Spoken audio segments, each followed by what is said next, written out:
For years, shows like Supergirl and The Flash hinted at the existence of Batman in the Arrowverse. However, it wasn't until Oliver Queen name-dropped Bruce Wayne in Season 6 of Arrow that the Dark Knight was finally confirmed to be an official part of DC's worlds on the small screen. Arrow producer Mark Guggenheim downplayed this reveal at the time, suggesting that Gotham won't play a role in the Arrowverse, which is why it was so surprising when the CW recently revealed that Batwoman will make her live-action debut in the annual crossover later this year. Since this was first announced, the network has confirmed that they're also developing a Batwoman TV show based on DC's most prominent LGBTQ+ hero. What's still not clear, though, is how Batman himself will play into this. When the bat signal shines over Gotham, will Kate Kane answer the call on her own, or will she be accompanied by another pointy-eared friend?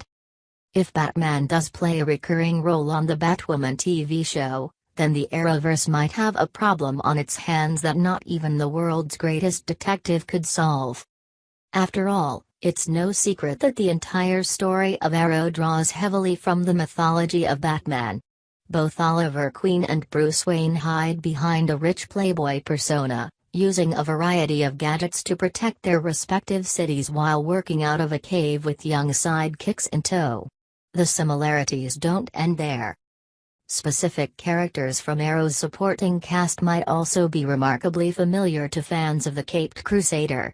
Not only did Roy Harper initially idolize the Green Arrow in much the same way as Robin first revered Batman, but Felicity Smoke is basically Oracle in all but name. Both work as hackers, and Oliver's wife was even paralyzed at one point too, just like Barbara Gordon in The Killing Joke. It's not just the good guys who have been inspired by the Dark Knight, either. A number of Batman's enemies have also appeared on Arrow over the years, including Firefly, Anarchy and Ra's al Ghul, who even went on to become the big bad in Season 3. Die-hard fans of Arrow will argue that the writers altered the backstories of these characters enough for the show to stand on its own 2 feet. Although that might be true to a point, introducing Batman into this world would still detract from what made Arrow so special in the first place, and the same could apply to Batwoman too. Unlike most legacy characters, Batwoman has successfully stepped out from the rather imposing shadow of Batman and became an important queer icon in the process. Comic book storylines actively strove to keep Kane separate from the man who initially inspired her in the first place, all to ensure that she stood out as a hero in her own right. It would be silly to deny that Batwoman borrowed her crime-fighting persona from one of the world's most popular heroes, but that doesn't mean he has to have a physical presence in the show. After all, the official series logline claims that Gotham is desperate for a savior. Why would that be the case if Batman is active in the city too? It wouldn't make sense for Batwoman to fight alongside her inspiration on the show, and as a proud loner she would actively resist it.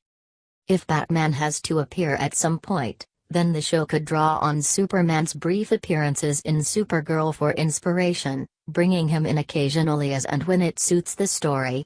To achieve this, Batwoman would work best if Bruce Wayne was absent for some reason, rather than just teasing fans with newspaper headlines or shadowy glimpses of him in the distance.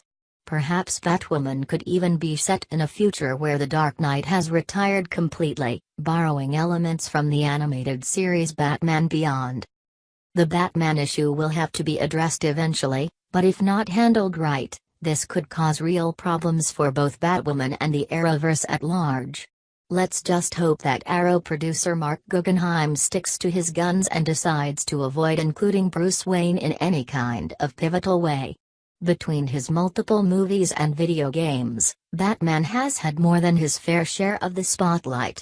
It's about time that somebody else answered the bat signal for a change.